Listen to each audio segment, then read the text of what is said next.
तो हेलो दोस्तों, हाय, कैसे आप लोग। आप सभी को एजुकेशन मास्टर क्लास में स्वागत है। काफ़ी दिनों के बाद अब आपके बीच हम वीडियो अपलोड करेंगे। कारण ये है कि हम किसी काम में व्यस्त हो गए थे, छोटी सी पेपर कहा जाए जिसमें बिजी हो गए थे। बहरहाल फिर से आपके बीच उसी रफ्तार में कंटेंट जाते रहेंगे। और बोर्ड का क्या है ना, थोड़ा सा अभी इशू चल रहा है, तो अभी हम वाइट बोर्ड पे ही आपको कंटेंट देंगे, बट कंटेंट रुकनी नहीं चाहिए। और आपका क्लास 10th की ये चौथा चैप्टर है, कार्बन चैप्टर। ये कार्बन चैप्टर आपको क्लास 10th के बच्चों के लिए तो बहुत बड़ा भूमिका निभाता ही है। काफ़ी क्वेश्चन इससे ऑब्जेक्टिव से लेकर के सब्जेक्टिव तक पूछते हैं। खासकर अभी ग्रुप डी का जो पेपर चल रहा है, या जो भी छोटी बड़ी परीक्षा, बिहार दरोगा हो, बिहार पुलिस हो, या कोई भी स्टेट गवर्नमेंट हो, तो केमिस्ट्री के ये बहुत बेसिक चैप्टर कहा जाए, इनसे क्वेश्चन आता ही आता है कार्बन चैप्टर से।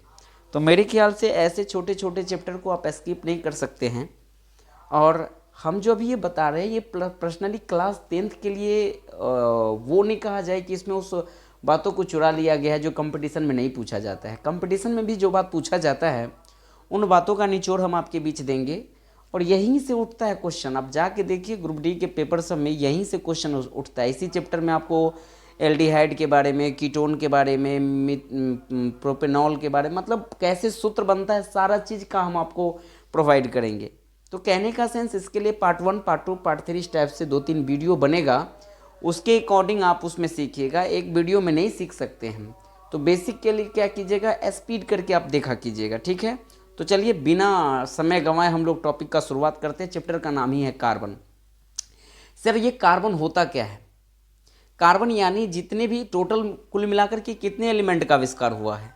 तो टोटल आप कहोगे सर 114 एलिमेंट का आविष्कार हुआ है। हालांकि 118 है, आपके नेट पे जब जाके ढूंढिएगा तो 118 118 है, बट आपके बुक में जो अभी संकलित है वो 114 है, जिसमें आपको इम्पोर्टेंट जो भी एलिमेंट है सबका एटॉमिक नंबर, संकेत, परमाणु द्रव्यमान, सारा चीज़ याद होना चाहिए। उसी में सबसे बेहतरीन एक एलिमेंट है जिसका नाम है आपका कार्बन। हम इस कार्बन एक ऐसा एलिमेंट है, एक ऐसा तत्व है जो इस संसार में बहुत सारा कंपाउंड, बहुत सारा यौगिक आपको कार्बन से देखने को मिलेगा।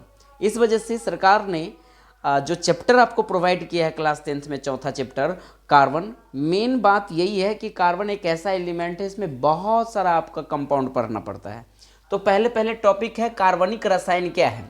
रसायन कहने का सेंस, कार्बनिक रसायन वैसा रसायन का वह भाग, वह शाखा, रसायन विज्ञान का वह शाखा कहा जाए जिसके अंतर्गत हम किसके बारे में अध्ययन करते हैं, कार्बन से बने पदार्थ के बारे में अध्ययन करते हैं। आपके मन में ऐसा भी प्रश्न हो सकता है, सर कि कार्बन से बने पदार्थ होता क्या है? जिस पदार्थ में समझो आग लग जाए वो क्या आपका कार्बन है। अगर यहाँ पे शॉर्ट है, अपने पास ये बाल है, ये मार्कर है, संसार का जो भी चीज़ जल जाए वो अपने आप में उसमें क्या चीज़ की मात्रा है, तो कहिएगा कार्बन की मात्रा है। और कार्बन का संकेत यहाँ लिख दिए, सी होता है, परमाणु संख्या 6 और 12। यानी कार्बन से बने पदार्थ का जो हम अध्ययन करेंगे जिस शाखा में, वही आपका रासायनिक कार्बनिक रसायन हो जाएगा, कार्बनिक रसायन हो जाएगा, ठीक है ना। वहीं पर दूसरे टॉपिक आपसे पूछा जाएगा कि कार्बनिक यौगिक क्या है।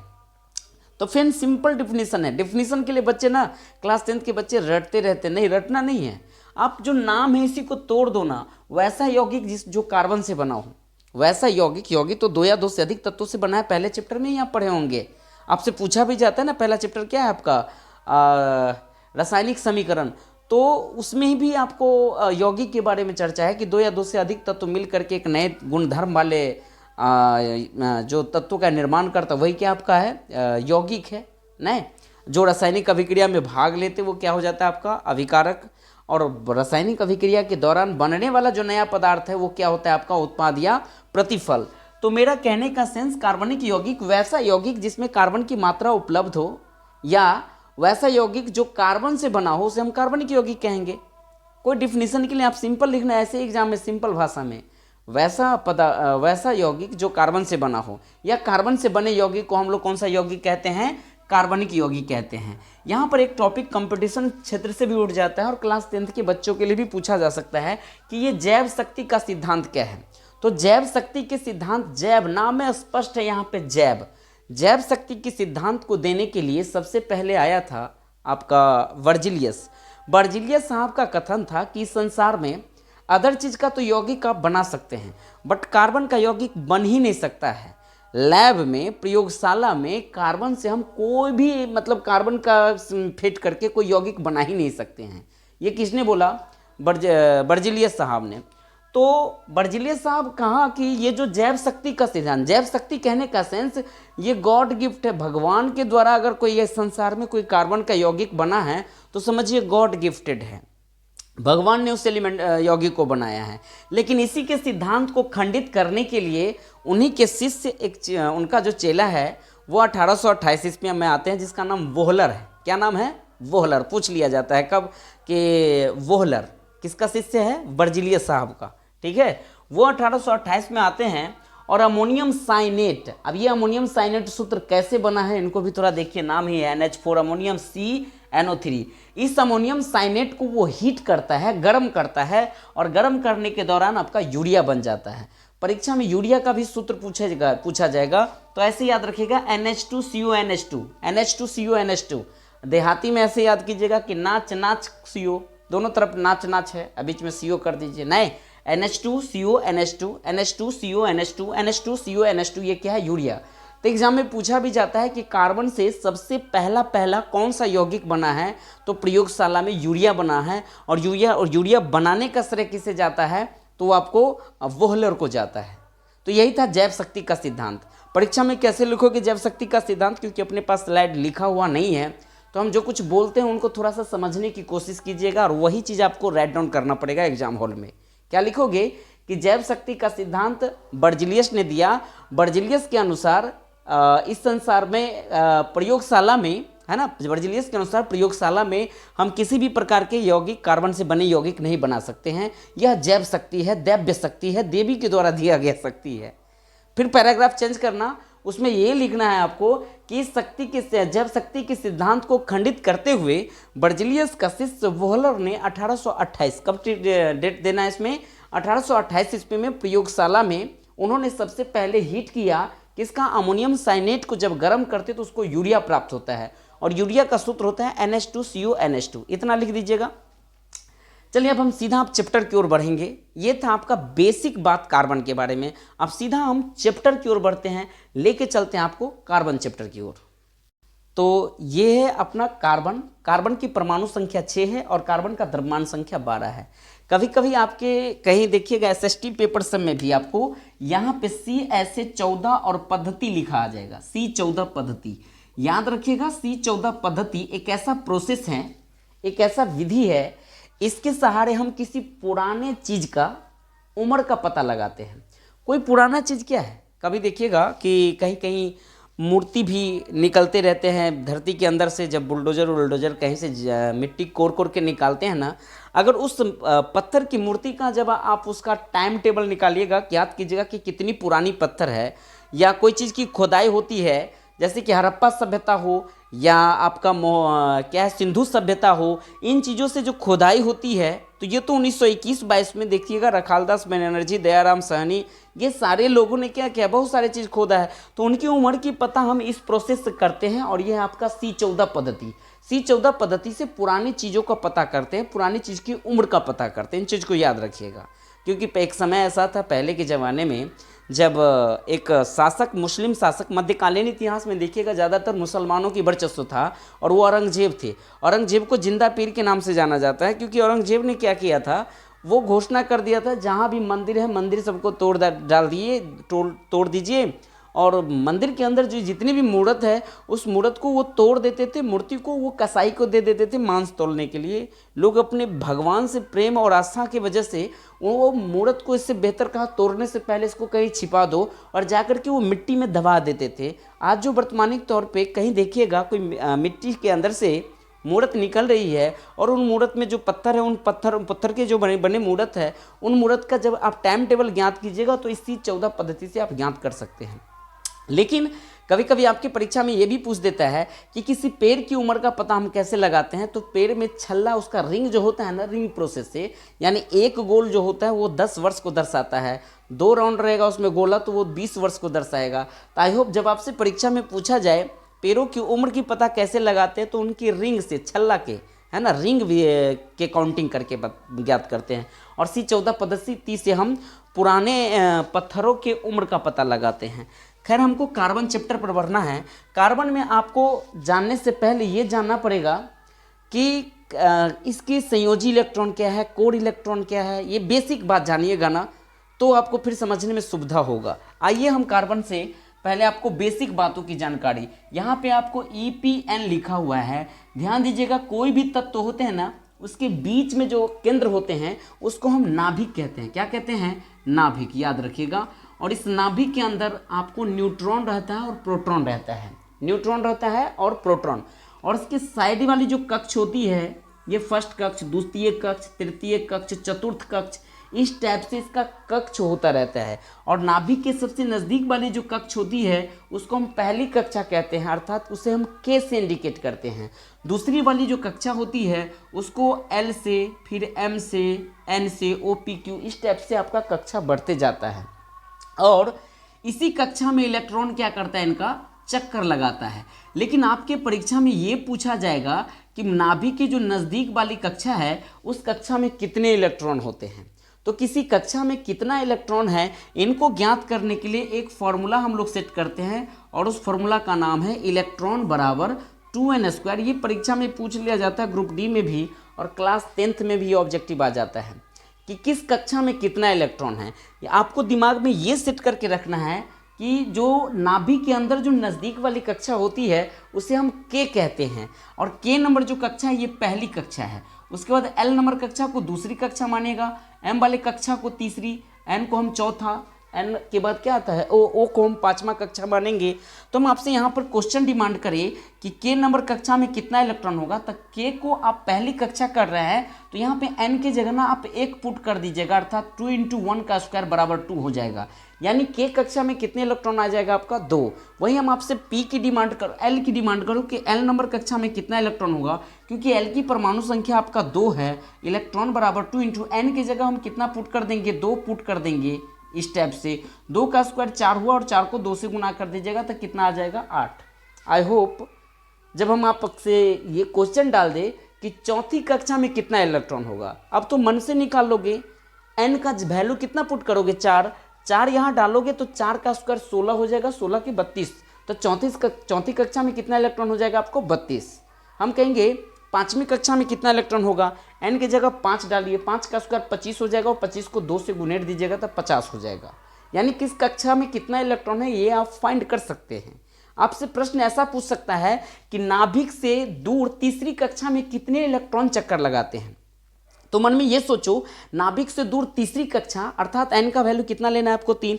और जब यहाँ 3 डालिएगा तो 3 का स्क्वायर 9 हो जाएगा, 9 दूना 18 हो सकता है ना।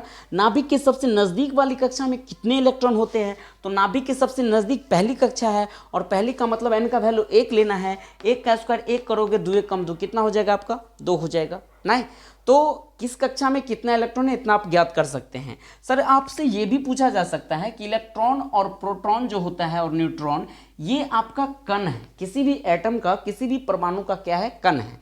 क्वेश्चन ये भी पूछा जाता है कि कौन धनावेशित होता है, कौन ऋणावेशित और कौन उदासीन, ये एग्जाम में आ जाता है।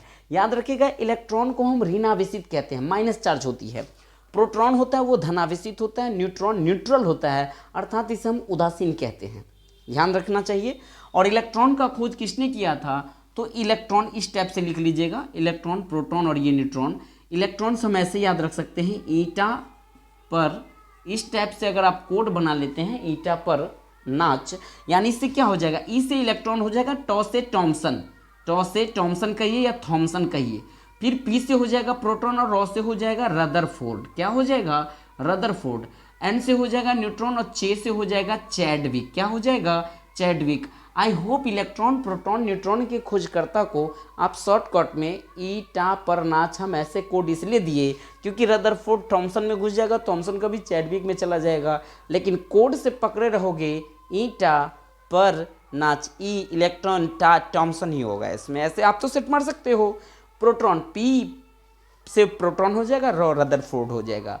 न्यूट्रॉन नाच, एन फॉर न्यूट्रॉन, चे फॉर चैडविक हो जाएगा। I hope electron, proton, neutron के खोजकर्ता और इनके संकेत को आप समझ गए।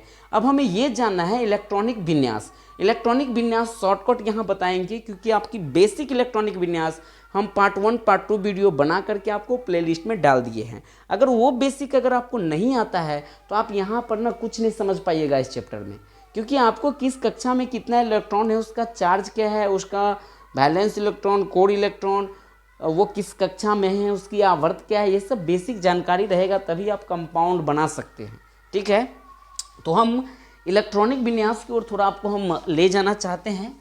इलेक्ट्रॉनिक विन्यास में सबसे पहले, जैसे कि आपने कक्षा को समझा कि सर कक्षा को हम लोग क्या चीज़ से इंडिकेट करते हैं, KLMNOPQ, आप जहाँ तक चले जाइए वो कक्षा को इंडिकेट करता है। लेकिन जब आपके बुक में या मटेरियल जहाँ भी देखिएगा वहाँ लिखा रहे SPDF, ये उपकक्षा को दर्शाता है। क्या चीज़ को दर्शाएगा?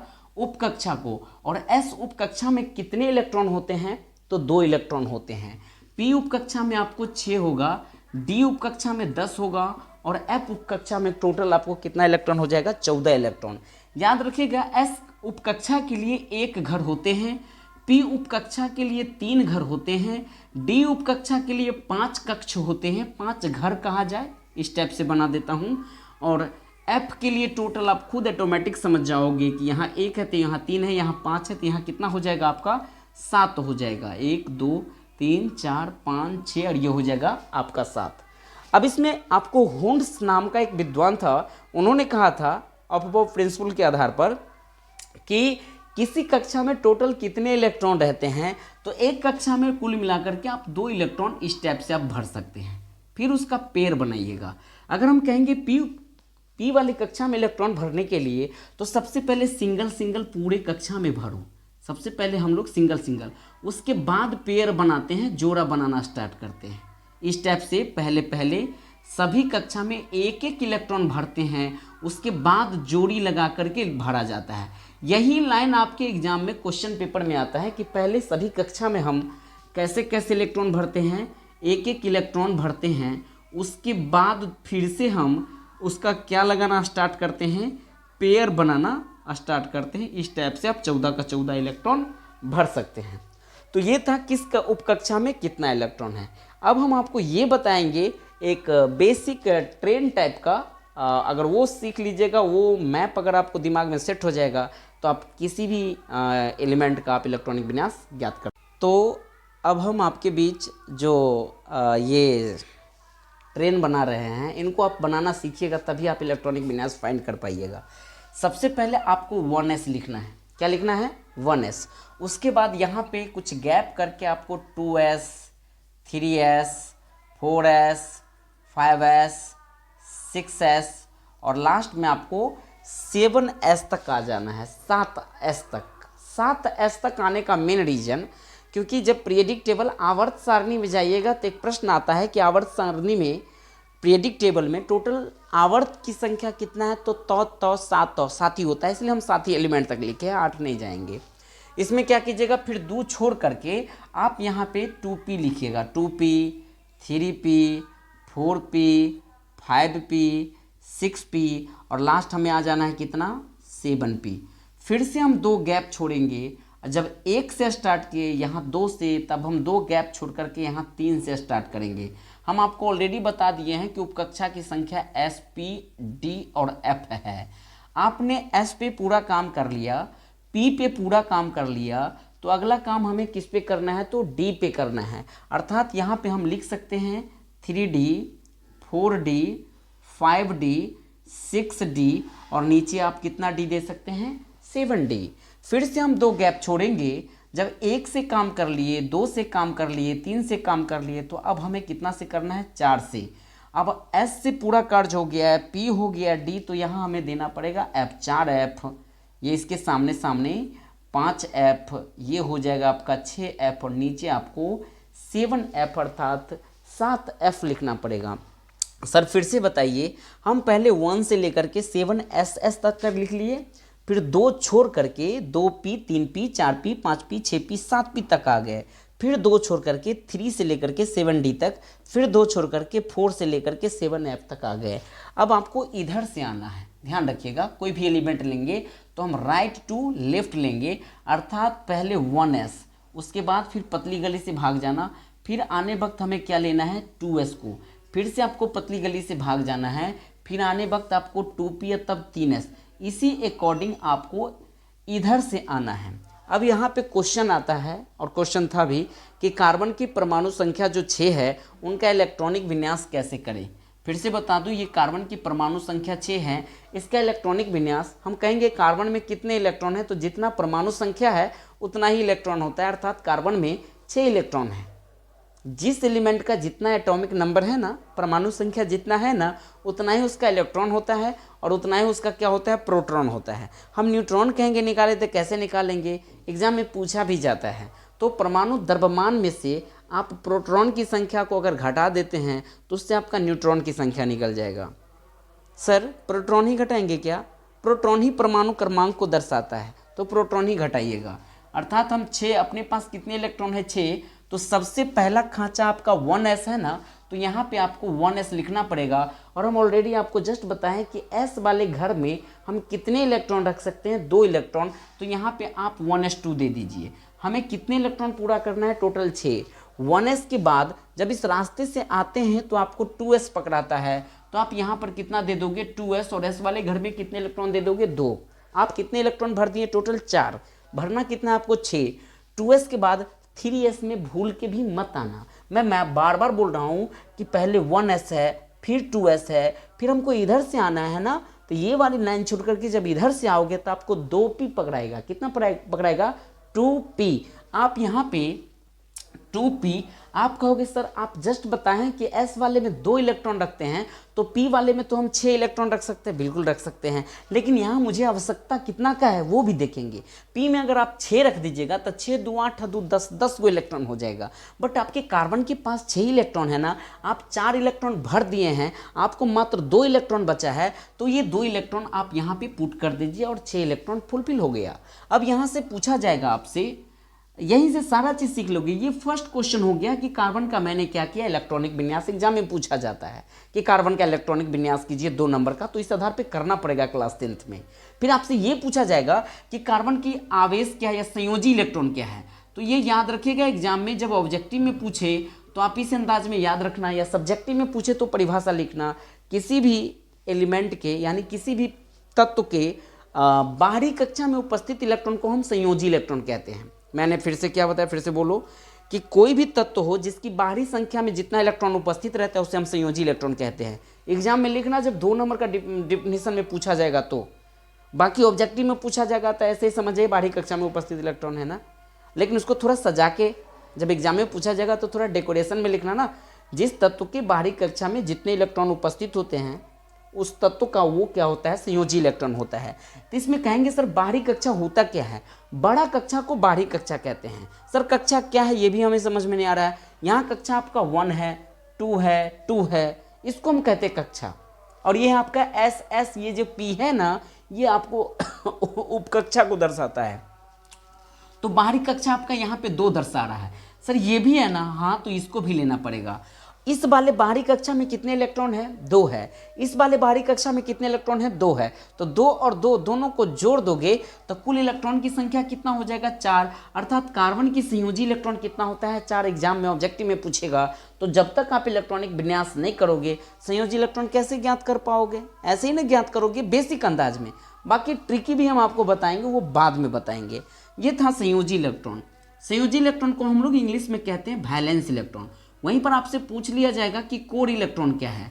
अगर 2 नंबर में पूछा जाएगा तो डिफिनेशन अंदाज में जवाब देना कि जिस तत्व की भीतरी कक्षा, जिस किसी तत्व के भीतरी कक्षा में जितने इलेक्ट्रॉन उपस्थित होते हैं उसे कोर इलेक्ट्रॉन कहते हैं। किसी भी एलिमेंट के भीतरी कक्षा में जितना इलेक्ट्रॉन होता है उसे क्या कहते हैं, core electron. Those electron which are present in inner orbit, जो भीतरी कक्षा है। यहाँ पे भीतरी कक्षा आपका एक ही बच गया ना, तो इसमें कितना इलेक्ट्रॉन है, 2, तो यहाँ पे हो जाएगा आपका कोर इलेक्ट्रॉन की संख्या 2। आई होप संयोजी इलेक्ट्रॉन सीख लिए और कोर इलेक्ट्रॉन भी सीख लिए। 3 प्रश्न हम लोग यहाँ पे सीख लिए। चौथा प्रश्न आपसे पूछा जा सकता है, इसका संयोजकता क्या है। क्या पूछा जाएगा, संयोजकता। संयोजकता का डिफिनेशन भी जानना आपका जरूरी है। अगर आप संयोजकता नहीं जानिएगा तो आप चार्ज यानी आवेश ज्ञात नहीं कर सकते। संयोजकता के लिए एक बेसिक बात याद रखना, इसके लिए हम एक टेबल छोटा सा रेडी कर देते हैं। ध्यान रखिएगा संयोजकता के लिए, अगर यहाँ मैंने Ve लिखा वैलेंस इलेक्ट्रॉन और यहाँ केवल V लिखा तो इसको वैलेंसी कहते हैं।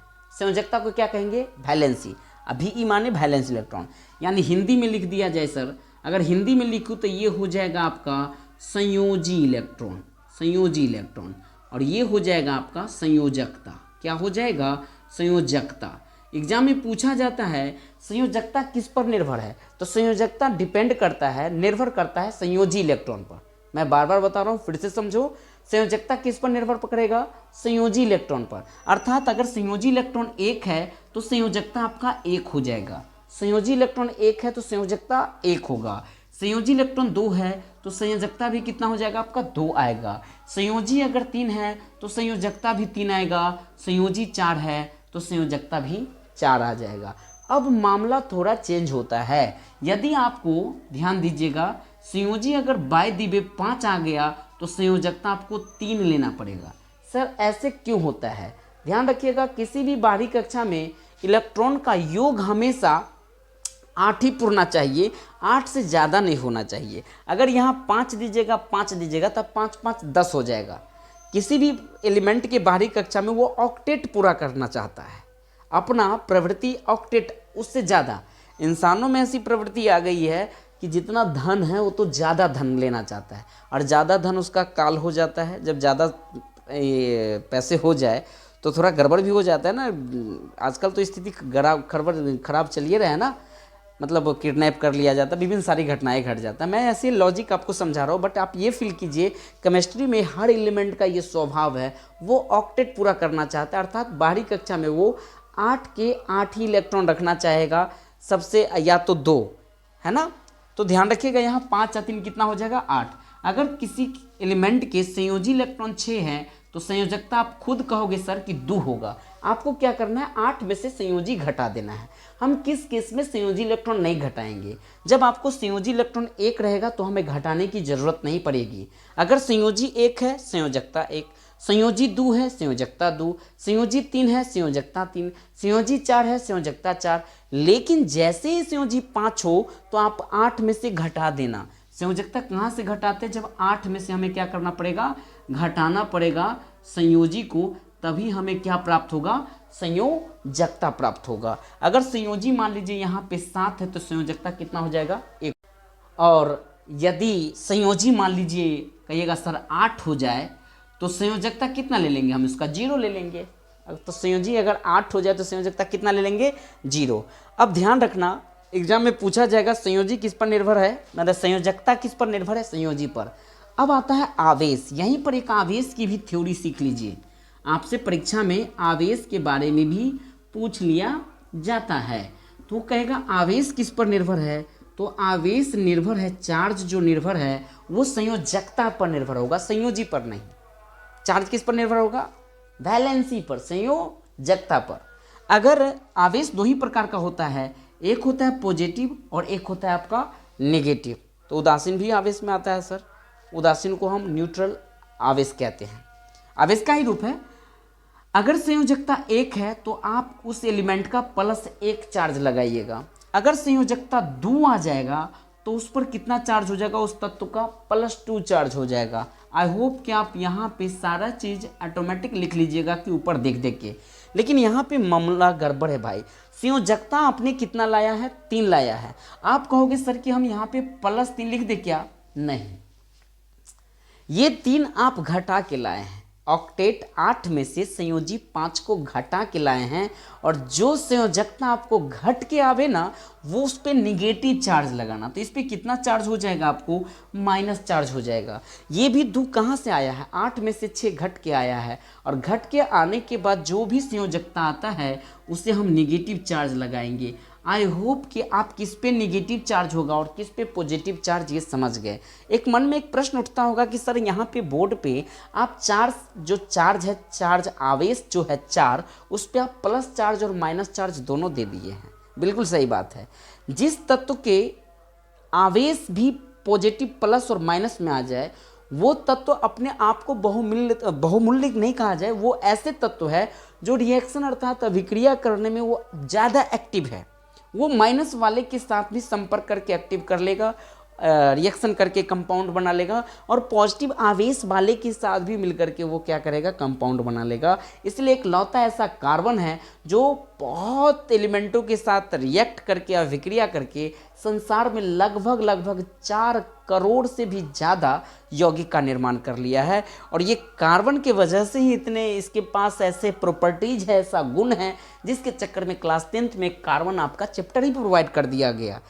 क्लास 10 छोड़िए तो सही, कंपटीशन लेवल में भी कार्बन से एक न एक क्वेश्चन आपको आ ही जाता है। तो इनको थोड़ा ध्यान रखना है, कहाँ प्लस चार्ज और कहाँ माइनस चार्ज होगा। अब हम यहाँ से आपसे डिमांड करें संयोजकता कितना होगा कार्बन का, तो जब संयोजित 4 है, संयोजित 4 आया है, तो कार्बन की संयोजकता भी कितनी हो जाएगी, आपको 4 हो जाएगा। यहीं पर हम 5वां क्वेश्चन आपसे डिमांड कर दें कि आवेश क्या हो जाएगा, तो यहीं पे इसका आवेश हम आपको बताएं प्लस माइनस कितना हो जाएगा, आपका 4 हो जाएगा। फिर छठा प्रश्न में आपसे हम ये पूछ ले कि कार्बन किस आवर्त में है, तो याद रखिए आवर्त के लिए ये डिफिनीशन है कि अगर आप किसी एलिमेंट का इलेक्ट्रॉनिक विन्यास करते हैं, उसमें जो सबसे बड़ा कक्षा होता है, द बिग ऑर्बिट, जो सबसे बड़ा कक्षा होता है वो पीरियड को दर्शाता है, अर्थात आवर्त को दर्शाता है। यहाँ पे जब इलेक्ट्रॉनिक विन्यास किए हैं कार्बन में, तो सबसे बड़ी कक्षा आपको 2 आ रहा है ना, सबसे बड़ी कक्षा 2 है, तो इसकी आवर्त कितना हो जाएगा, आपका 2। यानी दूसरी आवर्त में पीरियडिक टेबल में देखोगे तो आपको कार्बन मिल जाएगा। का आवर्त होता है लेफ्ट टू राइट, बाएं से दाएं दिशा की ओर जाओगे तो आपका कार्बन मिल जाएगा। तो आवर्त आपको समझ में आ गया। उसके बाद 7वां प्रश्न पूछा जाता है, जब पीरियडिक टेबल देखिएगा, थोड़ा सा इस चैप्टर से हम 5वें चैप्टर का भी कोडी रिलेट कर रहा हूँ। पीरियडिक टेबल में आपका जो है ना ग्रुप पूछा जाता है, और 2 प्रकार के ग्रुप है, एक है आपका ए ग्रुप और एक है आपका बी ग्रुप, और एक आपका उपकक्षा भी पूछा जाता है। तो पहले हम आपसे उपकक्षा की चर्चा कर लेते हैं। हम कहेंगे कि कार्बन किस उपकक्षा के अंतर्गत आता है, तो जो इलेक्ट्रॉनिक विन्यास के दौरान लास्ट इलेक्ट्रॉन जिस उपकक्षा में हो, इलेक्ट्रॉनिक विन्यास के दौरान लास्ट इलेक्ट्रॉन जिस उपकक्षा में, वह उसी उपकक्षा में होता है। अर्थात आप कार्बन के इलेक्ट्रॉनिक विन्यास की ओर झांकोगे तो लास्ट इलेक्ट्रॉन आपको पी के अंतर्गत देखने को मिले होगा, पी वाली उपकक्षा में। तो ये इसकी जो कहा जाएगा ना कि कार्बन किस उपकक्षा के अंतर्गत आता है, पी। देखिएगा पीरियडिक टेबल में 1 से लेकर के 18 तक वर्ग बना है, तो पहली वाली वर्ग और दूसरी वाली जो वर्ग है वो एस ब्लॉक को दर्शाता है, अर्थात एस उपकक्षा को दर्शाता है।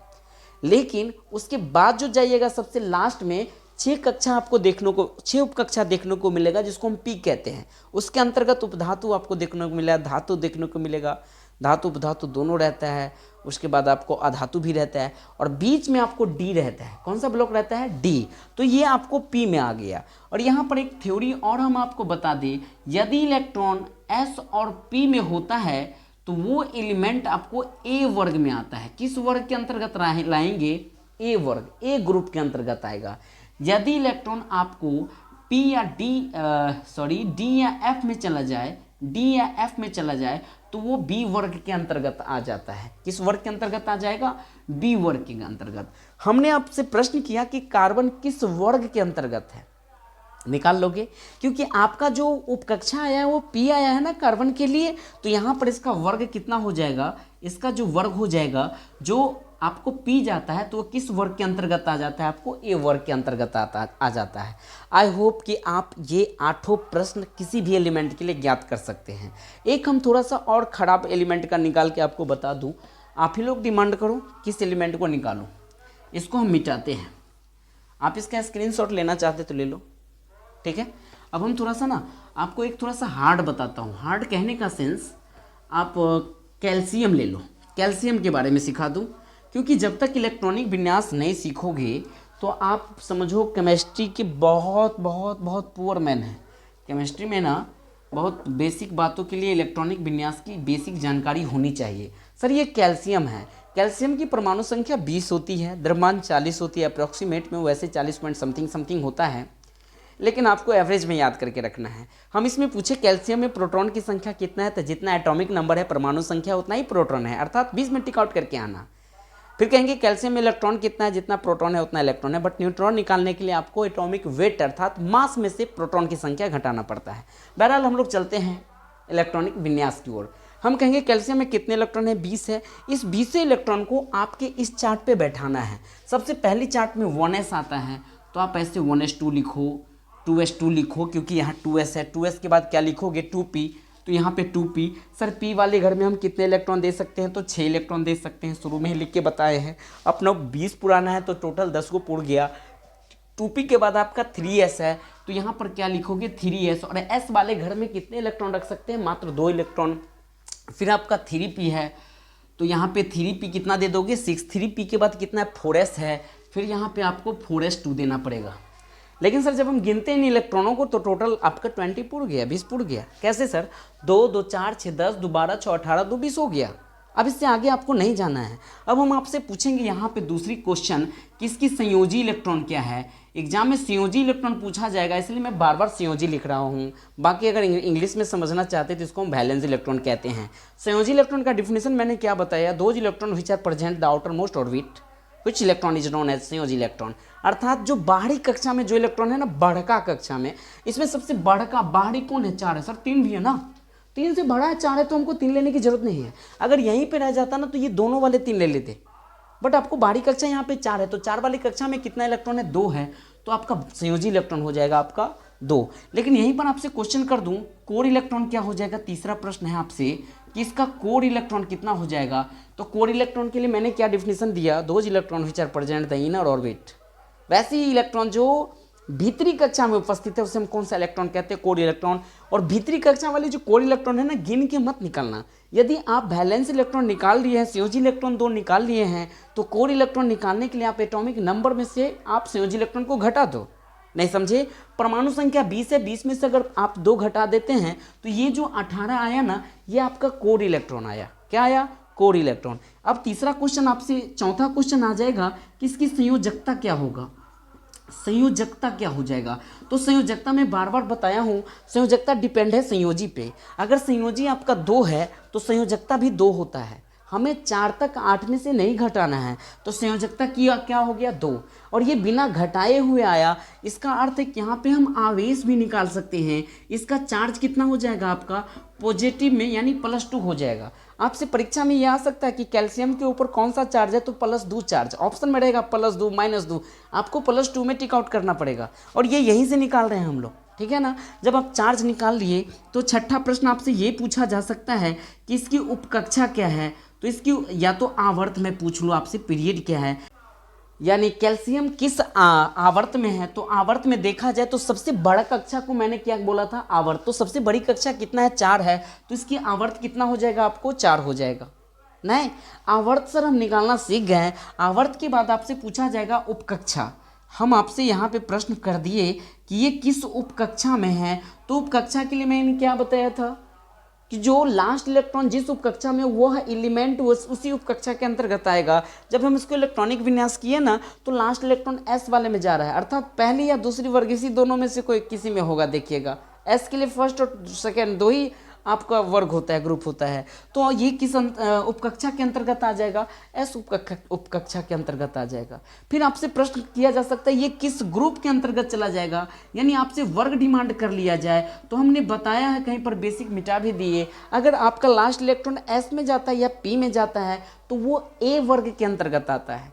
बट अगर लास्ट इलेक्ट्रॉन यदि डी या एफ के अंतर्गत जाता है तो वो बी वर्ग में जाएगा, अर्थात यहाँ पे वर्ग क्या हो जाएगा आपका, ए हो जाएगा। और याद रखिएगा, जो एलिमेंट एस वाले कक्ष में होती है ना, वो आपका धातु होता है। एक होता है मृदा धातु, एक होता है आपका क्षारीय। तो जो एस के अंतर्गत आ जाएगा वो आपका धातु होता है। तो कैल्शियम क्या है, आपका धातु है। कैल्शियम क्या है, धातु। जो डी के अंतर्गत आएगा ना, डी के अंतर्गत, वो देखिएगा अधातु होता है। क्या होता है, अधातु।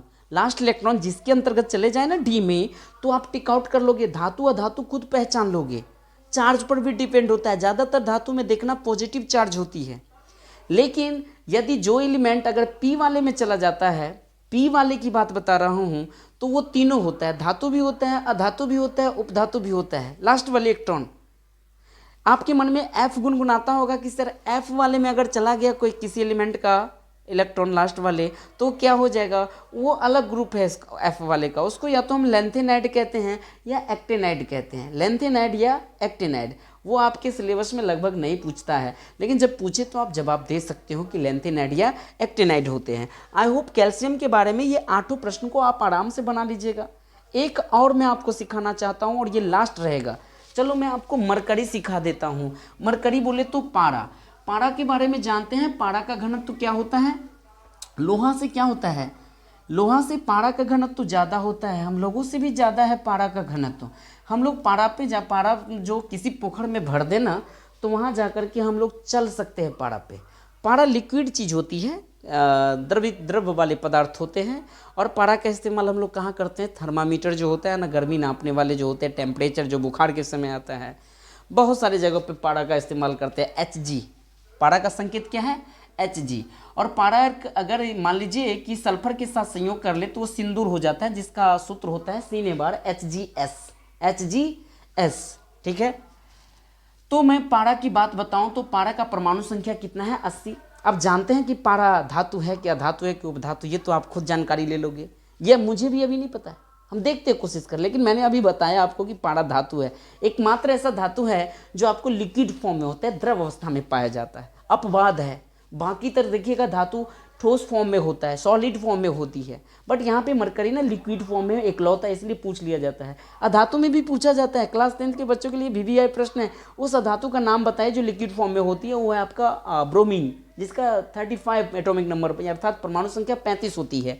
मैं मरकरी की बात बताऊँ तो ये हम यहाँ से ट्रेन चलाएंगे 1s के बाद 2s, उसके बाद 2p 3s, फिर 3p 4s, फिर 3d 4p 5s, ऐसे आना है। ये नहीं कि ऐसे सीधा आ जाइएगा, ध्यान दीजिएगा, ये फिर यहाँ से यहाँ आना है, यहाँ से यहाँ, फिर यहाँ से यहाँ, यहाँ इस अकॉर्डिंग आपको आना है। तो स्टार्ट करते हैं 1s2 2s2 2p6, 2s के बाद मैंने 2p लिया, फिर क्या लेना पड़ेगा 3s2 के बाद आपको 3p6 लेना पड़ेगा, तो यहाँ पे आपको 3p6 देना पड़ेगा। 4s2, सर 4s2 हम लोग 20 तक आ गए हैं, उसके बाद 3d10, यहाँ से लिख दूँ 3d10, 20 में 10 जोड़ दीजिएगा तो कितना हो जाएगा आपका 30 हो जाएगा। उसके बाद आपका 4p आता है ना, p वाले कक्षा में हम 6 इलेक्ट्रॉन रखते हैं, फिर 5s है 5s2 कर दो, फिर आपका 4d, यहाँ पे आप 4d10 कर दो, फिर 5p6 है तो 5p6 कर दो, फिर आपका 6s है तो 6s2 कर दो, फिर आपका 6s के बाद 4f है ना तो 4f14 कर दो। सर गिन भी तो लो, कहीं 80 से ज़्यादा हो गया होगा, मुझे पता है ये 70 हो गया होगा, बनाते बनाते रटा गया है, देख लो गिन करके, 2 2 4 6 10 2 12 6 18 2 20 10 30 6 36 2 38 10 48 6 54 2 56 14 70 हो गया। बट मुझसे 80 पुराना है ना, तो यहाँ पे 4f के बाद फिर क्या लेंगे हम 5d, यहाँ पे आप 5d दे दो, अब 5d आप यहाँ पे 10 कर दो। हमें ये प्रश्न इसीलिए लिए क्योंकि यहाँ पे बच्चे ना कक्षा और उपकक्षा में फंस जाते हैं, कक्षा और उपकक्षा में फंस जाते हैं, उनको क्लियर करने के लिए यहाँ पे लिए। एक प्रश्न तो आप बना दिए, अब आपसे पूछा जाएगा कि मरकरी का इलेक्ट्रॉनिक विन्यास कीजिए, तो एग्जाम हॉल में ऐसे आप कर लोगे, ये चार्ट रेडी करना पड़ेगा। दूसरी नंबर क्या होता है, आपसे पूछा जाएगा संयोजी इलेक्ट्रॉन, वैलेंस इलेक्ट्रॉन, तो इसमें संयोजी इलेक्ट्रॉन में बार बार बताया बाहरी कक्षा, इसमें ढूंढो बाहरी कक्षा। आपको नजर में आएगा सर यहाँ ये 5 है बाहरी कक्षा, लेकिन आपको इसको 5 को बाहरी कक्षा मत मानना, मैं बड़ा बोला, मैं जिस टाइम पे जो गोला बनाया था ना, ये नाभिक, और नाभिक के बाद ये कक्षा, पहली कक्षा, दूसरी कक्षा, तीसरी कक्षा, चौथी कक्षा, पांचवी कक्षा, छठी कक्षा, इस टाइप से बनाए, तो छठी कक्षा बड़ा कक्षा छठी हो गया ना, जो लास्ट जाता है वो ना बड़ा होता है, तो यहाँ पे लास्ट आपको 5 नहीं मानना, आपको 6 मानना पड़ेगा। ऐसे क्यों सर, क्योंकि इसमें देखो कक्षाओं में सबसे बड़ी कक्षा आपको 6 है, ठीक है ना, तो बड़ी कक्षा में कितना इलेक्ट्रॉन है, 2 है, तो संयोजी इलेक्ट्रॉन आपका 2 हो जाएगा। यहीं पर हम आपके यहीं पर क्वेश्चन निपटा दें कि आपसे कक्षा भी पूछ लेना तो कक्षा आपका 6 हो जाएगा। कक्षा पूछे किस ऑर्बिट में है मरकरी पारा, तो वो 6ठे नंबर में है, ठीक है भाई। संयोजी के बाद हम लोग अगला क्वेश्चन कोर निकालते हैं, तो कोर तो सिंपल है ना, total number of atomic as 80 है ना, 80 में से आप बैलेंस को लेस कर दो, घटा दो ना, 80 में से 2 को छटिया दो, तो कितना हो जाएगा आपका 78। आई होप आप कोर को समझ गए होंगे, निकालना गिनने की जरूरत नहीं है। जब कोर निकाल लिए ना, तो चौथा क्वेश्चन हो जाता है अपना वैलेंसी अर्थात संयोजकता। हम आपसे पूछेंगे कि इसका संयोजकता क्या हो जाएगा, तो आप कहोगे सर इसकी संयोजकता जो हो जाएगा, जब संयोजी 2 आया 8 में से हमें घटाने की जरूरत नहीं पड़ी, तो इसकी संयोजकता भी आपका 2 ही हो जाएगा। सर इसका आवेश भी हम लोग ज्ञात कर लिए। अब बिना घटाने पर अगर 2 संयोजकता आता है तो इसकी आवेश कितना हो जाता है आपका +2, अर्थात मरकरी पे +2 चार्ज हो जाएगा।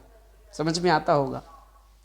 कक्षा तो मैंने बता दिया। यहीं पर अगर उपकक्षा की बात करूं तो उपकक्षा क्या हो जाएगा, सर लास्ट इलेक्ट्रॉन किस वाले उपकक्षा में गया, तो यहाँ पे ये मत देखना, अब हम इस अकॉर्डिंग आएंगे। तो लास्ट वाला आपको डी के अंतर्गत गया, कहाँ गया है, डी के अंतर्गत, तो ये डी उपकक्षा के अंतर्गत चला जाएगा। ठीक है, फिर हम आपसे ये भी डिमांड करें कि इसकी आवर्त क्या है, आवर्त कक्षा का यही हो गया आवर्त, इसी को हम आवर्त कहते, कक्षा को ही क्या कहते हैं, आवर्त कक्षा पूछे या आवर्त पूछे तो आपका कितना हो जाएगा 6। हम आपसे पूछेंगे यहाँ पे वर्ग किसके अंतर्गत चला जाएगा, माने किस ग्रुप में है, ए में है कि बी में है। तो लास्ट इलेक्ट्रॉन अगर डी में चला गया है तो ये आपको बी वर्ग के अंतर्गत चला जाएगा। किसके अंतर्गत चला जाएगा, बी के अंतर्गत चला जाएगा। आई होप कि आप बेसिक बात लगभग इलेक्ट्रॉनिक विन्यास से रिलेटेड समझ गए हैं। एक चीज़ और हम आपको बताना चाहेंगे, जैसे कि 29, इसका स्क्रीनशॉट ले लो, पहले शॉर्टकट में बता दूं। यहीं पर अगर आपसे कॉपर का पूछ ले 29 का, मैं इसको बताना इसलिए लाजमी समझा क्योंकि ये अपने इसमें यहाँ पे थोड़ा कन्फ्यूजन है। जब 29 बनाओगे ना तो हम 29 पुराना है, तो देखो यहाँ तक तो 20 पुर गया ना, 4s पर जब आपका 20 पुर गया तो 3d10 करोगे ना, यहाँ पे जैसे 3d10 करोगे, 3d9 तो 20 और 9 29 तो पुर गया ना। लेकिन अपवाद है, डी वाले घर में कभी भी 9 इलेक्ट्रॉन नहीं रख सकते हैं। डी हमेशा फुलफिल होना चाहता है, इसलिए डी के घर में आपको 10 इलेक्ट्रॉन रखना पड़ेगा। लेकिन जब आप डी वाले घर में 10 इलेक्ट्रॉन रख देते हैं ना तो टोटल 30 इलेक्ट्रॉन हो गया, बट कॉपर के पास 29 ही इलेक्ट्रॉन है। तो आप बड़े वाले कक्षा जो ना, बड़ा कक्षा जैसे इसमें ढूंढोगे तो बड़ा कक्षा आपको 4 नजर आएगा, उसमें से 1 इलेक्ट्रॉन आप हटा सकते हो, अर्थात यहाँ पे हम 4s1 और तब 3d10 करेंगे। तो ये अपवाद है। इसमें आपसे पूछा जाएगा कि तांबा की किस ऑर्बिट के अंतर्गत है, 4 है। तांबा की बाहरी कक्षा में कितना इलेक्ट्रॉन है, तो 1 है। बड़का कक्षा 4 के अंतर्गत 1 ही है ना। संयोजी इलेक्ट्रॉन कितना होगा, इसका 1 ही होगा। कोर इलेक्ट्रॉन कितना हो जाएगा, 28 हो जाएगा, क्योंकि 29 में से आप 1 घटाओगे। संयोजकता कितना हो जाएगा, जब संयोजी 1 है तो संयोजकता भी 1 हो जाएगा। चार्ज क्या हो जाएगा, +1 हो जाएगा। फिर आपको किस कक्षा के अंतर्गत चला जाएगा, तो लास्ट वाले डी में गया है ना, तो डी के चक्कर में ये बी वर्ग के अंतर्गत चला जाएगा और डी उपकक्षा में चला जाएगा। किस आवर्त में है, तो बड़ा 4 है तो 4 आवर्त में चला जाएगा। सेम आयरन के साथ भी यही कहानी है। अगर मैं आपसे आयरन की बात बताऊं, कॉपर समझ में आ गया ना। आयरन होता है सर Fe संकेत और परमाणु संख्या इसका 26 होता है। अगर मैं इस 26 का इलेक्ट्रॉनिक विन्यास करूं तो मन में सोचोगे कि सर यहाँ 4s2 तो है, 4s2 कहने का सेंस 20 है, यहाँ पे मैं 3d6 नहीं कर सकता हूँ क्या, 3d6 करोगे तो 26 हो जाएगा। नहीं, 3d यहाँ पे ना डी वाले घर में हम 6 भी इलेक्ट्रॉन नहीं रख सकते हैं। कितना रखेंगे, यहाँ पे 5 रखना पड़ेगा। तो ये अपवाद है, इसको थोड़ा ध्यान रखना है। और यहाँ पे आपको 1 कर देना पड़ेगा। एक क्या है ना, मतलब 4s2 और 3d कितना 5 ने 6, ये सही है। आयरन के लिए नहीं, ये होता है आपको 24 25 जो होता है मैग्नीज ना, उसके लिए ऐसा होता है। 24 के लिए 24 नंबर जिस एलिमेंट का इलेक्ट्रॉनिक विन्यास होगा ना, उसके साथ ऐसा करना पड़ता है कि यहाँ पे 4 नहीं रख सकते आप, तो यहाँ पे 1 घटा के ना इसको आप बढ़ा करके 5 कर सकते हैं। वो जिसका एटॉमिक नंबर आपका 24 अभी माइंड से हटा हुआ है, देख लीजिएगा अपना। तो ये थोड़ा सा आप बेसिक बात आप इलेक्ट्रॉनिक विन्यास से रिलेटेड समझ लिए। अब हम जो चलेंगे आप चैप्टर की ओर, इतना सिखाना हमें ज़रूरी था। अगर ये बात अगर आपको नहीं बताते ना तो थोड़ा ज़्यादा दिक्कत होता समझाने में। ठीक है, तो अब थोड़ा बोर्ड को हम क्लीन करते हैं, उसके बाद नेक्स्ट स्लाइड में हम आगे बढ़ते हैं। तो अब आइए अपने नए टॉपिक में हम लोग बढ़ते हैं। कह रहे हैं इलेक्ट्रॉन की साझेदारी से सामान्य अणु को बनना। सिंपल अभी हम अणु को बना रहे हैं, अब अणु के मेल से फिर हम परमाणु को बनाएंगे आगे ना, मतलब थोड़ा बड़ा करेंगे। परमाणु छोटा होता है, अणु बड़ा, ध्यान रखिएगा, ये एग्जाम में पूछता है। तो मैं सिंपल ये 2H2 कैसे हो गया, हाइड्रोजन 1 और हाइड्रोजन 1 दोनों मिलकर के 2 हाइड्रोजन कैसे हुआ, इन चीज़ों को समझेंगे।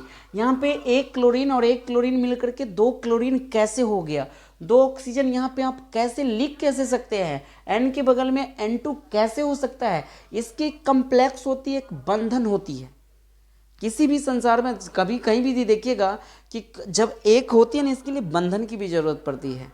यहाँ तक कि देखिएगा विवाह शादी में भी होते हैं ना, गठबंधन होते हैं, तब जाकर के वो दंपति होती है, न पति पत्नी होती है। ऐसे केमिस्ट्री की भाव है, केमिस्ट्री में भी एलिमेंट क्या होता है, एक दूसरे से जुटता है। एक दूसरे से जब तक नहीं जुटेगा ना, नया एटम बनेगा ही नहीं। आप रसगुल्ला भी बनाओगे ना, तो जो छेना वाला पार्ट होते हैं और शक्कर वाला पार्ट होते हैं, वो सब एक मिलकर के कंपाउंड बनेगा, तभी वो मिठास और रस देगा, तब वो रसगुल्ला कहलाएगा। जब चाय बना रहे हैं ना, तो दूध और चीनी और चाय पत्ती, ये सारा का मिश्रण एक दूसरे से बंधन बनता है। आफ्टर दैट आपके पास एक सिंपल एकदम अच्छा वाली चाय जाती है, टी जाती है, ठीक है ना। ऐसे यहाँ पे बंधन बन रहा है। ये H2 हुआ क्यों? आपके इलेक्ट्रॉन बिंदु की संरचना करके पूछा जा सकता है कि H2 की इलेक्ट्रॉन बिंदु संरचना करके एक बंधन बताइए।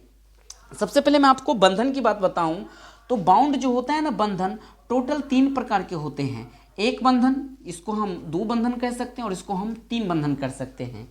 अर्थात आपके बुक में लिखा रहेगा या क्वेश्चन में एकल बंधन, द्विबंधन, त्रिबंधन, single bond, double bond, triple bond. और एक बंधन जो बनते हैं ना, उसमें टोटल 2 इलेक्ट्रॉन का मेल होता है। 2 इलेक्ट्रॉन के मेल से एक बंधन होता है। अर्थात ये वाली इलेक्ट्रॉन और ये वाली इलेक्ट्रॉन दोनों पुछड़ी पर ये इलेक्ट्रॉन छिपा हुआ है। अगर मैं ये डैश दिया हूँ ना, इसका मतलब एक इलेक्ट्रॉन यहाँ है, एक इलेक्ट्रॉन यहाँ। अगर इस रूप में भी मैं लिखा हूँ ना, तो आपको फील करना पड़ेगा, अंदर से भाव जानना पड़ेगा, समझना पड़ेगा कि इसके अंदर सिंगल बॉन्ड है। यहाँ पे आप खुद कहोगे, यहाँ पे मैंने डबल बॉन्ड बनाया, द्विबंधन बनाया। हम आपसे पूछेंगे इसमें कितने इलेक्ट्रॉन है, तो आप कहोगे 4, क्योंकि 2 इलेक्ट्रॉन यहाँ है, 2 इलेक्ट्रॉन यहाँ। इस टाइप से अगर लिखा रहे ना, तो ये आपको द्विबंधन को दर्शाता है, अर्थात 4 इलेक्ट्रॉन को दर्शाता है। आई होप ट्रिपल बॉन्ड में आप समझ गए होंगे टोटल कितने इलेक्ट्रॉन होगा, 6 इलेक्ट्रॉन। हम बंधन बोलेंगे 3, लेकिन इलेक्ट्रॉन की संख्या आपका 6 होगा, जो दोनों पुछड़ी पे आपको दर्शाता है। 2 2 2 2 करके 4 2 6 हो जाएगा। अब हम आपसे ऐसे कर दें कि इसमें कितने इलेक्ट्रॉन है, तो आप जवाब दे दोगे ना 2। कभी एग्जाम में पूछा जा सकता है कि निम्न में अगर इस टाइप का देख देगा, कहेगा इसमें कितने इलेक्ट्रॉन छिपा है, तो 4 इलेक्ट्रॉन है। क्यों है? एक यहाँ, एक यहाँ, एक यहाँ, एक यहाँ। डबल बॉन्ड में कितना हो जाएगा? 4। ट्रिपल बॉन्ड में कितना हो जाएगा? 4। आई होप आप बंधन के अंदर इलेक्ट्रॉन को समझे कि एकल बंधन में कितने होते हैं, द्विबंधन में कितने होते हैं, और ट्रिपल बंधन में कितने होते हैं। मन में एक प्रश्न भी उठता होगा कि सर चतुर्थ बंधन भी होता है क्या, पंच बंधन भी होता है क्या? शादी विवाह में तो 5 गांठ मार दिया जाता है, तो ये गांठ भगवान जाने कितना मारता है, आई डोंट नो, बट मजबूत के लिए तो ज़्यादा बंधन हो सकता है क्या? नहीं, अभी तक केमिस्ट्री में ना सिंगल, डबल और ट्रिपल बॉन्ड तक ही आया है। एक सिग्मा बॉन्ड होता है, एक पाई बॉन्ड होता है, कोवेलेंट बॉन्ड, ये सब आपको बताएंगे। बहरहाल अभी सिंपल बातों को सीखिए, तब जाके डीप में चलिएगा। आइए हम हाइड्रोजन की बात करते हैं। सबसे पहले मन में फीलिंग करो, हाइड्रोजन की परमाणु संख्या 1 है। जब हम कहेंगे इसका इलेक्ट्रॉनिक विन्यास कीजिए, तो हाइड्रोजन का आप 1s1 कीजिएगा। अभी जस्ट सिखाए ना 1s1, बाहरी कक्षा में 1 इलेक्ट्रॉन है।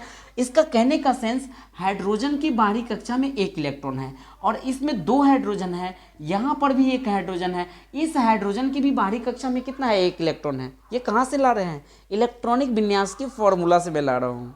नहीं, जब हाइड्रोजन की परमाणु संख्या 1 है, तो बाहरी कक्षा में 1 ही इलेक्ट्रॉन है, और ये इलेक्ट्रॉन दोनों मिल करके एक बंधन बनाएगा। और यही बंधन मिल करके, पहले तो यहाँ मैं आपको दर्शा दूँ, ये इलेक्ट्रॉन ये दोनों मिल करके बंधन बनाएगा। किस टाइप का बंधन बनाएगा? इस टाइप का बंधन बनाएगा। और यहाँ पर एकल बॉन्ड है, अर्थात ये दोनों मिल के H2 हो गया है। तो ये H2 बना कैसे? इसकी बाहरी कक्षा के 1 इलेक्ट्रॉन, इसकी बाहरी कक्षा के 1 इलेक्ट्रॉन, एक इलेक्ट्रॉन मिलकर के सिंगल बॉन्ड बना, और यहाँ H2 आपके परीक्षा में पूछा जा सकता है, H2 में कौन सा बंधन है? सिंगल बॉन्ड है, डबल बॉन्ड है या ट्रिपल बॉन्ड? आप खुद से फिलिंग करके, ऑपरेशन करके बना सकते हैं कि सिंगल है, डबल है या ट्रिपल है। सर ये क्लोरीन में एक Cl के जो बीच बंधन बना है, इसमें एकल बंधन है कि द्विबंधन है? सबसे पहले मन में फीलिंग करो कि क्लोरीन की परमाणु संख्या होता है कितना? क्लोरीन की परमाणु संख्या 17 है। कितना है? 17। अब इसका इलेक्ट्रॉनिक विन्यास करना। सर इलेक्ट्रॉनिक विन्यास करेंगे तो ज़्यादा समय लग जाएगा, तो एक सिंपल सा ट्रिक हम बता रहे हैं, ध्यान देना। अक्रिय गैस की संख्या होती है ना, 2 होती है, उसके बाद आपका 10 होता है, 18, 36, 54 और 86। अब यहाँ से आप पता कर लोगे कि किसके बाहरी कक्षा में कितना इलेक्ट्रॉन है, किसके बाहरी कक्षा में कितना इलेक्ट्रॉन है। तो मन में सोचो ना, 18 है ना यहाँ पे 18, और परमाणु संख्या क्लोरीन का कितना होता है? 17। तो समझो ये कितना है? 10। तो 10 से कितना ज़्यादा है? 7 ज़्यादा है। 17 है ना यहाँ पे, 18 के बगल में ही ना क्लोरीन का परमाणु संख्या 17 है, तो 10 से 7 ज़्यादा है, अर्थात इसके बाहरी कक्षा में 7 इलेक्ट्रॉन है। क्लोरीन के बाहरी कक्षा में कितना इलेक्ट्रॉन है? 7 है। सर कैल्शियम में कितना होगा? तो कैल्शियम का परमाणु संख्या 20 है ना, तो हम 18 से कितना ज़्यादा है? 2 ज़्यादा, तो उसकी बाहरी कक्षा में 2 इलेक्ट्रॉन होगा। सर ऑक्सीजन में कितना होगा, यहाँ सवाल है। मन में फीलिंग करो, सबसे पहले तो एटॉमिक नंबर याद होना चाहिए। अगर आप एटॉमिक नंबर नहीं याद किया ना तो बिल्कुल भाग जाइए यहाँ से, कुछ केमिस्ट्री समझ में नहीं आएगा। ऑक्सीजन की परमाणु संख्या 8 है, मन में सोचो, तो 8 जो है ना 2 से कितना ज़्यादा है? 6 ज़्यादा है ना, तो बाहरी कक्षा में इसका कितना इलेक्ट्रॉन हो जाएगा आपका? 6 हो जाएगा। समझ में आ रहा है ना, बाहरी कक्षा में इलेक्ट्रॉन। और बाहरी कक्षा में अगर 1 इलेक्ट्रॉन है तो वो त्यागने का कोशिश करेगा, और जो त्यागता है वो प्लस चार्ज होता है। बाहरी कक्षा में 2 इलेक्ट्रॉन जिसका होगा ना वो भी त्यागेगा, 3 होगा वो भी त्यागेगा। इलेक्ट्रॉन को त्यागने में भी एनर्जी का लॉस होता है और इलेक्ट्रॉन को लेने में भी क्या होता है? एनर्जी का लॉस होता है। तो कोई ऊर्जा उतना ही लॉस करता है जितना हम उसको सस्ता में काम निपट जाए। कोई भी एलिमेंट को ना कंपाउंड यौगिक बनने के लिए बाहरी कक्षा में 8 इलेक्ट्रॉन पुराना ही होगा। तो क्या जिसके बाहरी कक्षा में 8 इलेक्ट्रॉन पूरा है, अगर उसके एक्स्ट्रा अगर हो गया, मान लीजिए बाहरी कक्षा 8 इलेक्ट्रॉन पूरने के बाद कुछ एक्स्ट्रा इलेक्ट्रॉन अगर एक आ गया, तो वो 7 घर जाके भीख नहीं मांगेगा। इससे बेहतर है कि 1 इलेक्ट्रॉन त्याग करके ऑक्टेट पूरा कर लेगा। जैसे कि मैं क्लोरीन की बात बताया, तो क्लोरीन जो 7 इलेक्ट्रॉन है ना बाहरी कक्षा में, तो ये 7 तो त्यागेगा, तो 7 घर जा करके ध्यान देना पड़ेगा ना इसको। इससे बेहतर है किसी से मांग लेगा, और जो किसी से मांगता है उसको भिखारी कहते हैं, अर्थात उसके ऊपर माइनस चार्ज, नेगेटिव चार्ज हो जाएगा। क्लोरीन के ऊपर माइनस चार्ज हो जाएगी। ऑक्सीजन की बाहरी कक्षा में 6 इलेक्ट्रॉन है ना, तो ये 6 इलेक्ट्रॉन 6 घर जाने नहीं देगा, वो 2 किसी से ले लेगा, और 2 जब ले लिया तो उसके माथे पे 2 चार्ज हो जाएगा, और वो 2 लेने वाली चार्ज है। इसलिए ऑक्सीजन के ऊपर मैंने माइनस चार्ज की चर्चा किया है, और उसके ऊपर माइनस चार्ज होता है। कैल्शियम की बात करूं तो कैल्शियम का परमाणु संख्या 20 हुआ ना, 18 के ज़्यादा 20 है ना, 18 से कितना ज़्यादा? 2 ज़्यादा, तो इसको 8 पुराना है बाहरी कक्षा में, तो 6 घर भीख मांगना पड़ेगा। तो भीख मांगने से बेहतर है 2 हटा दे अपने माथे पर से एक्स्ट्रा चीज़, और 2 हटाया तो पॉजिटिव चार्ज, इसका मतलब कैल्शियम पर +2 चार्ज हो जाएगा। आई होप आप चार्ज भी समझे, शॉर्टकट निकालना। बहरहाल हम इस ट्रिक से आपको ये समझाने की कोशिश कर रहा हूँ कि बाहरी कक्षा में कितना इलेक्ट्रॉन है। फिर से बताओ, 2, 10, 18, 36, 54, ये मैजिक नंबर याद करना पड़ेगा। ये कोनो मैजिक नहीं है, ये अक्रिय गैस की संख्या का एटॉमिक नंबर है। टोटल 6 होते हैं, ठीक है ना, जिसको हम लोग helium, neon, argon, krypton, xenon, radon कहते हैं। ये हीलियम का है, ये नियॉन का है, ये आर्गन का है, ये क्रिप्टन का है, ये जेनॉन का है, और ये रेडॉन का है। अब आपको बोले क्लोरीन की बातें, तो क्लोरीन 17 है, तो बाहरी कक्षा में तो 7 है, 10 से ज़्यादा है ना। आप ऐसे क्लोरीन की संरचना करना। ये मैंने मान लो कि Cl बनाया, 1, 2, 3, 4, 5, 6, 7, फिर इसका 1, 2, 3, 4, 5, 6, और यहाँ क्या है? 7 है। क्लोरीन की प्रबल इच्छा है कि इसकी बाहरी कक्षा में टोटल 8 इलेक्ट्रॉन पूरे, तो किसी से लेगा। इनके पास ऑलरेडी 7 इलेक्ट्रॉन है, इससे ये पैंचा लेगा इस टाइप से। अब देखो, इस क्लोरीन के पास टोटल 8 इलेक्ट्रॉन पुर गया, इस क्लोरीन के पास भी ऑलरेडी 7 को था नहीं, 2, 2, 4, 2, 6, 1, यहाँ 7, यहाँ साझेदारी किया है। ये भी कहेगा कि तू भी हमको दे दो, और दोनों आदमी गला में गला मिल करके एक यौगिक बन जाते हैं, अर्थात ये भी इनसे ले लेगा। मैं जो ये डेकोरेशन बना रहा हूँ ना, सजावट, ये 2 नंबर का पूछता है। हम इलेक्ट्रॉन बिंदु की संरचना कर रहे हैं, और ये दोनों मिल करके आपका क्या हो जाएगा? Cl, और यहाँ Cl, ये यहाँ पे दोनों की साझेदारी हो रही है। इनसे ये पैंचा और इनसे ये पैंचा लिया, लेने के बाद एक बंधन बन गया, और यहाँ हो जाएगा Cl2। अर्थात आपसे पूछा जाएगा कि क्लोरीन और क्लोरीन के बीच कौन सा बंधन है, तो एकल बंधन है, सिंगल बंधन है, याद रहना चाहिए। तो आई होप क्लोरीन के बारे में समझ में आ गया होगा। अब हम चलते हैं ऑक्सीजन। तो ये देखिए, ये है आपका ऑक्सीजन। ऑक्सीजन के बारे में फिर से मन में फीलिंग करो। मैंने मैजिक नंबर क्या दिया? 2 दिया, 10 दिया, 18 दिया। 2, 10, 18 है। ऑक्सीजन का परमाणु संख्या 8 है, तो 2 से कितना ज़्यादा है? 6 ज़्यादा है। जब बाहरी 6 ज़्यादा है तो बाहरी कक्षा में 6 इलेक्ट्रॉन हो गया ना। मैं ऑक्सीजन की अगर यहाँ लिखूँ, ये ऑक्सीजन है और ये ऑक्सीजन है, इसकी बाहरी कक्षा में अगर 6 इलेक्ट्रॉन की चर्चा किया, 1, 2, 3, 4, 5, एक और कहीं पर लिख देते हैं 6, इस टाइप से लिख लेते हैं। ये टोटल 6 इलेक्ट्रॉन है। इस ऑक्सीजन के पास भी तो 6 इलेक्ट्रॉन है ना, इस टाइप से 6 इलेक्ट्रॉन। सर नीचे क्यों नहीं लिखे? आपको लिखने का तरीका होना चाहिए। मुझे पेयर करना है तो एक सामने सामने लिखोगे तभी ना पेयर होगा, जोड़ा बनेगा, दोनों का बंधन होगा। नहीं, अब ये ऑक्सीजन कह रहा है कि मुझे 8 पूरा, मेरे कक्षा में 6 इलेक्ट्रॉन है। अगर हम 6 त्यागेंगे तो हमको 6 ऊर्जा लॉस करना पड़ेगा। इससे बेहतर कि हम 2 किसी से पैंचा मांग करके 8 पुर जाए। बाहरी कक्षा में 6 क्यों हुआ, दिमाग में फिर से सेटिंग करो। मैं मैजिक नंबर बोला 2 10 लिख देता हूँ, बार बार मिटाना ना पड़े। 2 10 18 36 54 फलान ठिकाना है। तो यहाँ पे परमाणु संख्या 8 यहीं पर होगा ना, 2 10 के बीच में ना होगा 8। और 2 से कितने ज़्यादा है? 6 ज़्यादा है, इसीलिए बाहरी कक्षा में 6 है।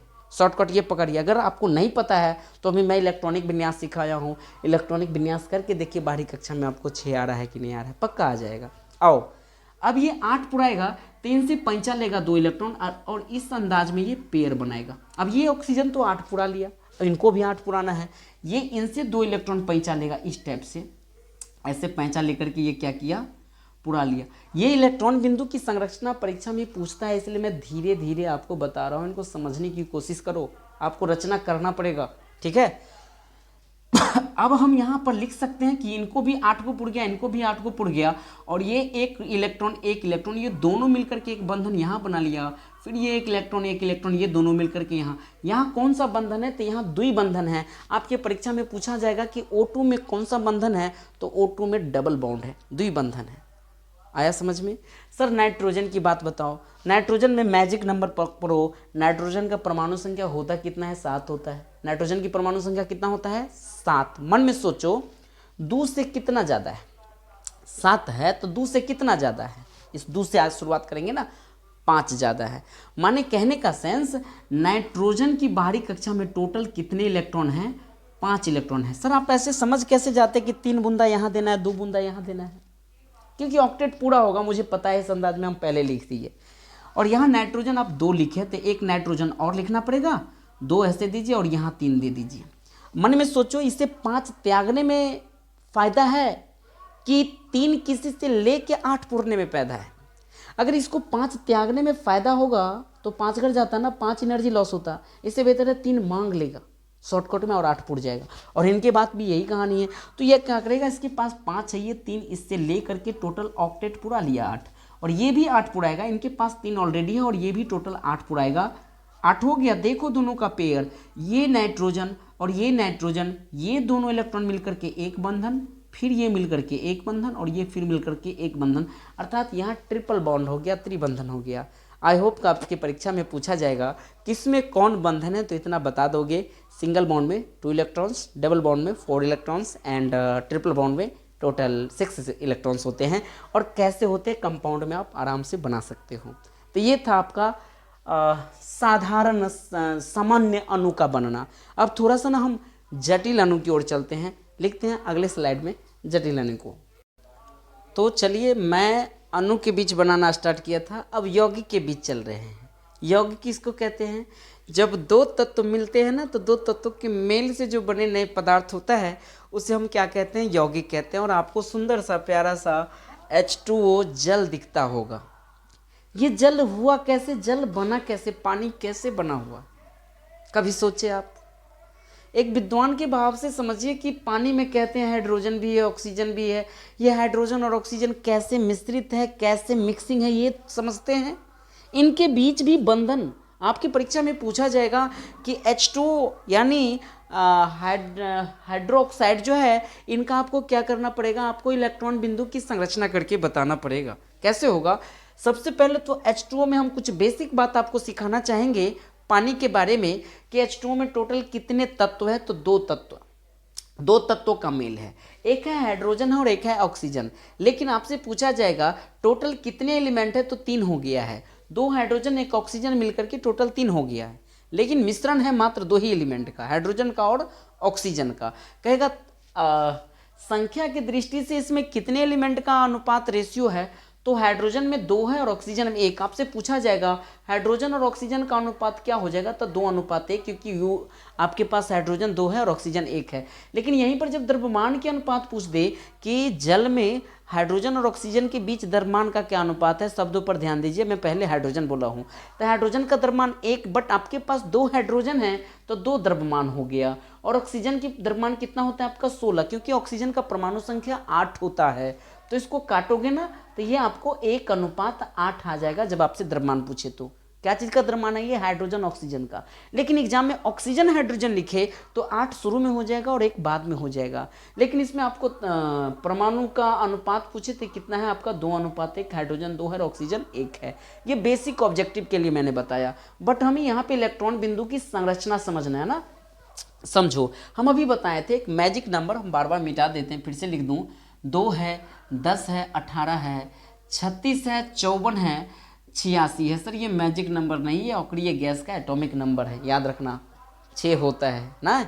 अब मन में सोचो, यहाँ पे 2 है ना और हाइड्रोजन का परमाणु संख्या 1 है, तो कितना ज़्यादा है? 2 मात्र 1 है, अर्थात हाइड्रोजन की जो आउटर मोस्ट ऑर्बिट होगी, बाहरी कक्षा होगी, उसमें 1 इलेक्ट्रॉन। और मैं अभी जस्ट पहले बताया भी हूँ, यहाँ पे हाइड्रोजन में आप मात्र इस टाइप से 1 इलेक्ट्रॉन बैठा सकते हैं। फिर यहाँ पर सर ऑक्सीजन है, ऑक्सीजन में टोटल कितना होता है? क्योंकि ऑक्सीजन की परमाणु संख्या टोटल कितना है? 8 है ना। तो आप मन में सोचो कि 8 किसके से ज़्यादा? 2 के 10 के बीच में ना 2 से कितना ज़्यादा है? 6 ज़्यादा है। इसका मतलब ऑक्सीजन की बाहरी कक्षा 6 इलेक्ट्रॉन है। आप यहाँ पे ना 6 इलेक्ट्रॉन इस अंदाज में आपको बैठाना पड़ेगा, 2 2 4 और एक यहाँ 5 दे दीजिए और एक यहाँ 6 दे दीजिए। सर आप तो 2 एलिमेंट का ही आप सजावट किए, डेकोरेशन किए हैं, इलेक्ट्रॉन बिंदु की संरचना किए हैं, 1 एलिमेंट और बचा, अर्थात 1 हाइड्रोजन और है। आप 1 हाइड्रोजन यहाँ पे फिर से लिखो और हाइड्रोजन की बाहरी कक्षा में 1 इलेक्ट्रॉन, तो 1 इलेक्ट्रॉन पॉइंट आपको देना पड़ेगा। अब पेयर बनाओ। ये हाइड्रोजन कहता है कि मुझे 2 पुरना है, 1 है ना, तो कूद के कहाँ जाना चाहेगा? 2 पुरना चाहेगा। तो ये इस ऑक्सीजन को कहेगा कि तू हमको ना 1 इलेक्ट्रॉन पैंचा दे दो। इनसे क्या करेगा? ये पैंचा लेकर के ये अपना बंधन बना लिया और कांस्टेंट बन गया। अब कोई लेना देना नहीं है, कोई इसको झगड़ा करने वाला नहीं है। केमिस्ट्री में अगर इलेक्ट्रॉन बिंदु गड़बड़ हुआ ना तो फदफद होने लगता है। कैसे? जब चूना को पानी में डालोगे तो झगड़ा करने लगेगा, बार बार रिएक्शन करते करते करते करते तब कांस्टेंट बनता है और आपका बुझा हुआ चूना बन जाता है लास्ट में। वहाँ भी गर्मी उत्पन्न होती है। बम भी फूटता है ना तो उसमें भी क्या ना रिएक्शन होने लगता है। इंसान को गोली लगता है ना तो गोली के अंदर जो भी केमिकल चीज़ है वो पेट में जाने के बाद आपके अतरी भतरी जो भी केमिकल चीज़ है उनसे रिएक्शन करने लगता है जब तक शांत ना हो जाए। या तो गोली जीतेगा या आप जीतिएगा। शांत माने इंसानी को शांत कर देता है। कहने का सेंस यहाँ यही चीज़ है। ये हाइड्रोजन फिर ऑक्सीजन से रिएक्शन कर ये क्या करेगा? बाउंड बनाएगा। ये हाइड्रोजन कहेगा हमें भी 2 ही इलेक्ट्रॉन चाहिए। अब बेचारा ऑक्सीजन सोच रहा है कि मेरे पास 6 इलेक्ट्रॉन हैं, मुझे भी 8 पूरा करना है। एक इस इधर हाइड्रोजन से हाथ मिला लिया और एक इधर मिला लिया, दोनों से इनको एक एक मिल गया है, अर्थात ऑक्सीजन भी क्या हो गया आपका? कांस्टेंट स्टेप से अपना ऑक्टेट पूरा कर लिया। देखो सबका अपना अपना स्वतंत्र हो गया है। ऑक्सीजन को 8 पूर्णा था ना, बाहरी कक्षा में 6 था, तो एक इससे लेके 8 हो गया, 2 2 4 2 6 2 8। हाइड्रोजन को 2 पूर्णा था, 1 2, यहाँ भी 2। ये इलेक्ट्रॉन बिंदु की संरचना है। आपसे पूछा जाएगा 2 नंबर का कि H2O का यानी जल के सूत्र का ना आपका इलेक्ट्रॉन बिंदु की संरचना कीजिए, तो इस टाइप से कर दीजिएगा। जब इसको बंधन फॉर्म में आइएगा ना तो ये हाइड्रोजन और ये ऑक्सीजन ये मिल करके एक बंधन यहाँ बना लिया है और एक बंधन आपका यहाँ बना लिया है, और ये दोनों मिल करके शॉर्टकट में एक नया प्यारा सा सूत्र आपका H2O दे दिया है। आई होप आप इलेक्ट्रॉन बिंदु की संरचना को धीरे धीरे समझते होंगे।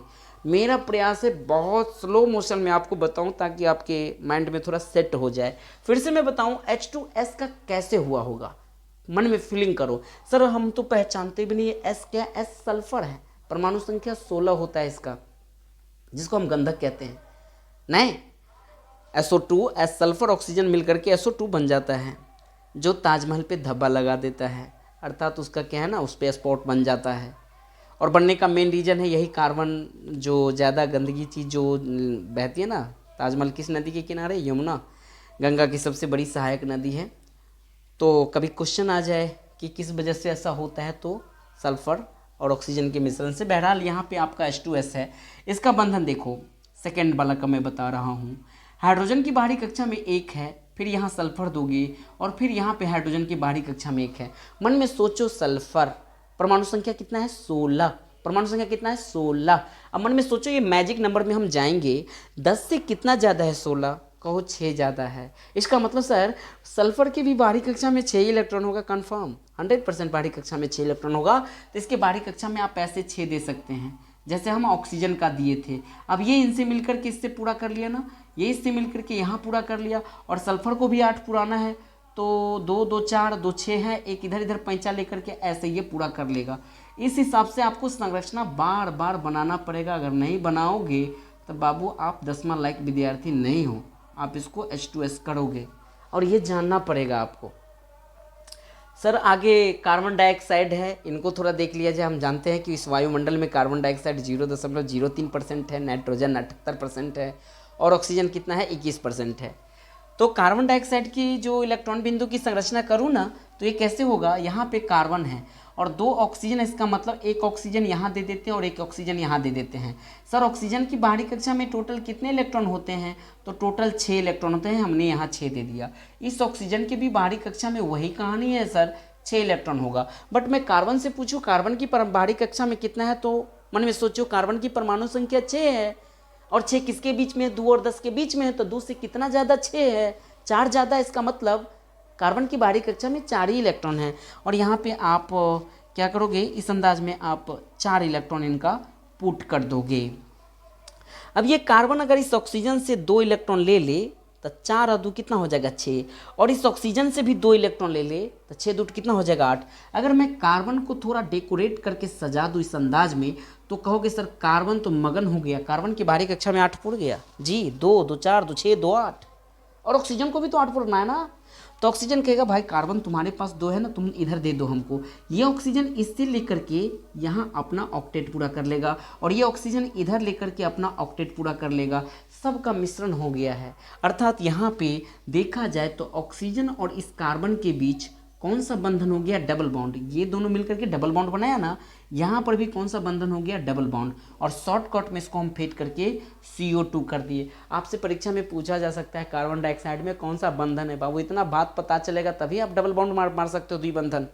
H2S में कितना है, सिंगल। कैसे, ये इलेक्ट्रॉन बिंदु की संरचना करोगे तभी आप बंधन निकाल सकते हो, ऐसे नहीं निकाल सकते हो कि कार्बन डाइऑक्साइड में डबल बॉन्ड है, जब तक कि आप इलेक्ट्रॉन बिंदु की संरचना नहीं करोगे तब तक। ठीक है, तो मैंने ये यौगिक के बारे में आपका इलेक्ट्रॉन बिंदु की आपका संरचना बताया, इसका स्क्रीनशॉट लो। अब हम थोड़ा सा बेसिक बात आपको अगले पार्ट में बताएंगे, और वो पार्ट रहेगा अपना 2। उसमें आपको हम methane, ethane, butane, propane, carbon की नाम क्या है, एक कार्बन को मीथ, 2 कार्बन को ईथ, 3 को प्रोप, 4 को ब्यूट, ये सब पढ़ाएंगे। केमिस्ट्री में काउंटिंग कैसे होता है ना, मोनो, डाई, मोनो मतलब 1, di 2, tri, tetra, penta, hexa, hepta, octa, nona, deca, ये सब बताएंगे। ये बेसिक बातों की जानकारी रहेगी ना, तो आप केमिस्ट्री को आगे समझ जाइएगा। तो मेरा ये पार्ट 1 आपका बेसिक था, मैं आपके 4थे चैप्टर से रत्ती भर भी बात आपको नहीं बताया है। तो दीजिए इजाज़त, लेते हैं हम विदा आप सभी से। तब तक के लिए सभी को अगले वीडियो का इंतजार कीजिएगा।